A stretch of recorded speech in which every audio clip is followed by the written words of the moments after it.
গত 23শে অক্টোবর কমলপুর মহকুমার শান্তির বাজার সিভিল সার্ভিস সোসাইটির ডাকা বন্ধের হামলায় আহত হয়েছে 10 জন। তাদের রাজ্যে এবং বহির্রাজ্যে চিকিৎসা চলছে। হামলার ঘটনা 4 দিন অতিবাহিত হওয়ার পরও এখনও জনসাধারণের মধ্যে আতঙ্ক বিরাজ করছে।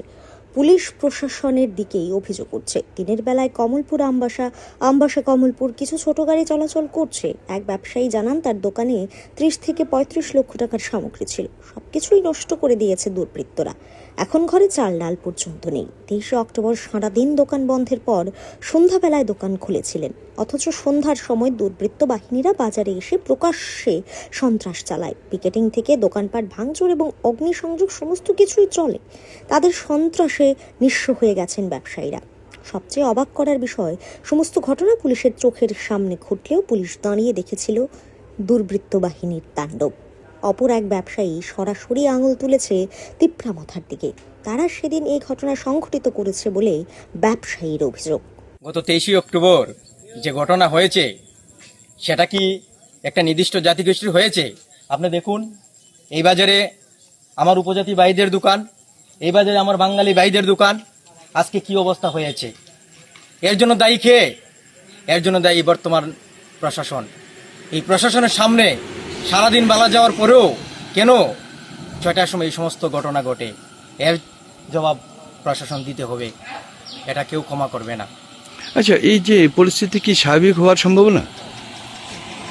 যতটুকু দেখা যাচ্ছে মনে হচ্ছে অনেক সময় সাপেক্ষ, কারণ এখনও বাজার ঘাট গাড়ি চলছে কিন্তু দোকানপাট খোলা হচ্ছে না।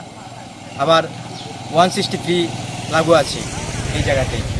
কি করে স্বাভাবিক তাড়াতাড়ি হবে? নিশ্চয়ই একটু সময় সাপেক্ষই।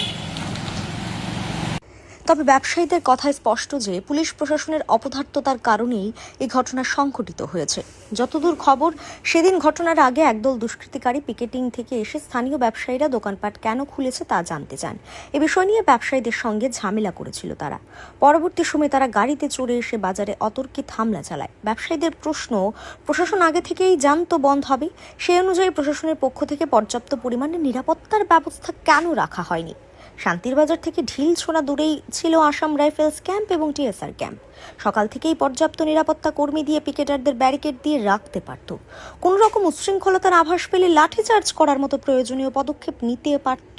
কিন্তু প্রশাসন সেটা এক প্রকার ভাবে ভুলেই গেছে। নাকি সুশাসন জমানায় অ্যাডহক পদোন্নতি হওয়া অফিসারদের অভিজ্ঞতার অভাব? সেটা সবচেয়ে বড় বিষয় হয়ে দাঁড়িয়েছে। কারণ যারা এই ঘটনা সংঘটিত করেছে তাদের এ ধরনের কার্যকলাপ নতুন নয়। অতীতের ঘটনা প্রবাহ বর্তমান প্রাসঙ্গিকতায় প্রমাণ করার মতো কিছু রাখে না। যাই হোক, কেউ কেউ মনে করছে যে প্রশাসন সেদিন বন্ধের জন্য পিকেটারদের সহযোগিতা করেছে, কিন্তু সেই প্রশাসনকে পর্যন্ত রেহাই দেয়নি তারা, যা শান্তির বাজারে ঘটেছে। আক্রান্ত হয়েছে ইঞ্জিনিয়ার, বিডিও থেকে শুরু করে অনেকেই। অথচ বন্ধের কয়েকদিন আগে থেকেই রাজ্য সরকার এবং রাজ্য সরকারের প্রশাসন দাবি করছিল বন্ধের বিরোধিতা করে তারা। কিন্তু বন্ধের দিন গোটা দৃশ্য ছিল আলাদা। উত্তেজিত যুবকরা রাজধানী শহরের বুকে চিকিৎসকের বাইকের চাবি পুলিশ আধিকারিক ধ্রুবনাথ, দেবপ্রসাদ রায় ও সুব্রত দেবনাথের সামনেই ছিনিয়ে নেয়। প্রশ্ন, এত সাহস আসে কোথা থেকে? প্রশাসন যদি সাধারণ জনগণের জন্য সেদিন রাস্তায় থাকতো তাহলে হয়তো এমন ঘটনা সাধারণ মানুষের সাথে সংঘটিত হতো না। তবে শান্তির বাজারের এই ঘটনা প্রমাণ করে দিয়েছে চরম প্রশাসনিক গাফিলতি সরকারকে বদনামের ঘরে এনে দাঁড় করিয়ে দিয়েছে। সরকার প্রশাসন চালাচ্ছে নাকি প্রশাসন সরকারকে চালাচ্ছে, এখন এই প্রশ্নটাই জন্ম দিয়েছে সাধারণ মানুষের মধ্যে। পরিস্থিতি এরকম এখন কিরকম? এখন পরিস্থিতি কিছুদিন আগে যখন একটা হয়েছিল তখন পরিস্থিতি স্বাভাবিক।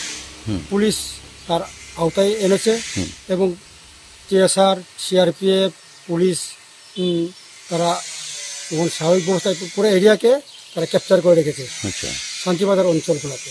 আচ্ছা, অঞ্চল শুধু বাজার শুধু না, বাজারের বাইরে কিছু জায়গা আছে, এদিকে যদুরামবাড়ি, এদিকে কাটালুকমা রাস্তা, পুরো এরিয়াটা তাদের ক্যাপচারে আছে। তখন পুরো অতিথিদের ঘটনা আমার কাছে জানা নেই। আচ্ছা। আচ্ছা, এই যে পরিস্থিতি কি স্বাভাবিক হওয়ার সম্ভাবনা? হ্যাঁ, অবশ্যই অবশ্যই। এখানে জাতি, ধর্ম, বর্ণ নিবে সবাই এখানে আপনার চেষ্টা করতেছে এখানে একটা সুন্দর একটা পরিবেশ গঠন হোক, এটা আমরা সবাই কাম্য। হ্যাঁ, এটা আমরা সবাই চাই এবং আমরা সবাই মিলেমিশে আমরা বসবাস করতে চাই। আগের মতোই আমরা বাজার হাট করতে পারি, এই আমার আবেদন। আর আর কিছু বলবেন আপনাকে? আচ্ছা, এই যে এখন যে বাজার যে বন্ধ আছে, তো এটা কি মানে স্বাভাবিক হওয়ার সম্ভাবনা? হ্যাঁ, অবশ্যই। বাজার তো সারাদিন বন্ধ থাকবে না।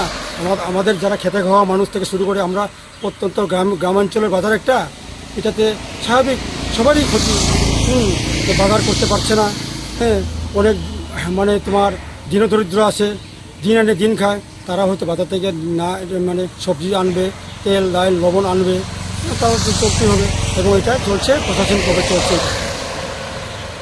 বর্তমান সরকারকে এর জন্য যে আরো কঠোর হতে হবে সেটা অবশ্য বলার অপেক্ষা রাখে না।